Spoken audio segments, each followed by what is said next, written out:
اللہ کے رسول صلی اللہ علیہ وسلم نے فرمایا ما جلس قوم مجلسا، کوئی قوم کسی بھی مجلس میں وہ لوگ نہیں بیٹھتے یذکرون اللہ کہ اللہ کا ذکر کر رہے ہیں، فرشتے ان کو گھیر لیں گے۔ فرشتوں کا گھیرنا کیسے ہے؟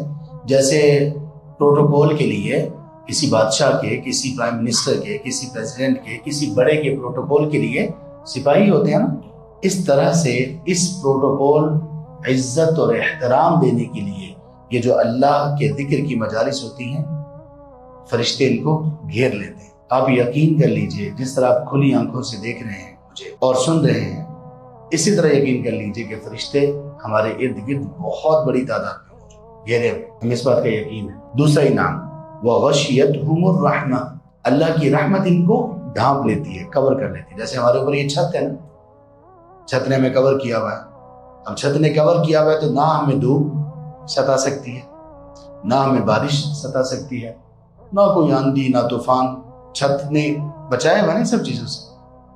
جب اللہ کی رحمت ہمیں ڈھانپ لیتی ہے تو اللہ کے عذاب سے نجات، اللہ کی ناراضگی سے نجات، مختلف طرح کے پریشانیاں، حادثات، عذاب، ان سے نجات، دنیا بھی اچھی اور آخرت بھی اچھی۔ تیسرا انعام یہ ملتا ہے وَذَكَرَهُمُ اللَّهُ فِي مَنْ عِنْدَهُ، اللہ ایسے لوگوں کا تذکرہ ان میں کرتے ہیں جو اللہ کے پاس ہے، یعنی اللہ ایسے بندوں کا ذکر کہاں کرتے ہیں؟ اپنے فرشتوں میں۔ فرشتوں میں اللہ تعالیٰ ایسے لوگوں کی تعریف کرتے ہیں